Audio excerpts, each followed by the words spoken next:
Folks, people don't change from a place of shame. People change from a place of compassion. Sure, shame works in the short run. People might toe the party line while the threat of shame is in their face. But the part of them that needs to change doesn't go away.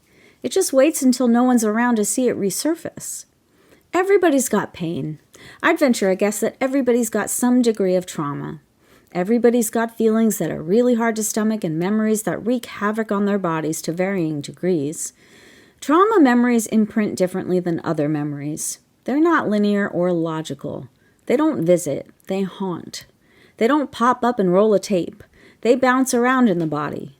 Mine come in my head, but also in my chest and my stomach and neck and hands. They steal my breath and water my eyes and freeze me. They come in fragments. Sometimes they flood, sometimes they flicker. They come with sweat or nausea or pain. They come with triggers like wood paneling or ceiling cracks or someone making a raspberry sound with their mouth or bullies. And I'm stuck in familiar feelings I wish would leave me alone.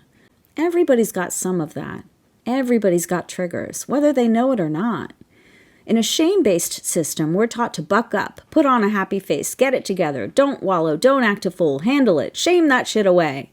That's where avoidance tactics like addictions come in handy. And none of that works. Rejecting any parts of ourselves never works, even parts that don't serve us well, even parts we don't like.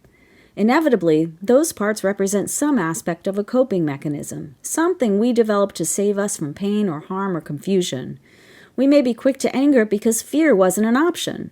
Aggression may have been the thing we needed to survive an aggressor. Making everything our fault may have been easier than accepting our caretaker was the faulty one. Becoming hypersexual may be the natural result of having been sexualized long before we were old enough to know anything about sex.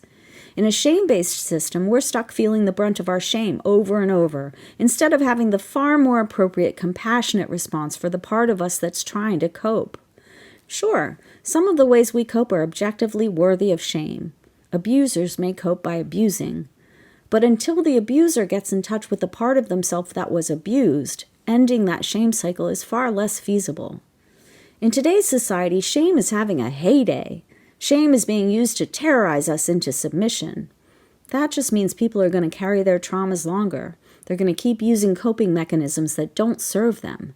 They're going to keep rejecting parts of themselves. And with less and less compassion, people aren't going to change.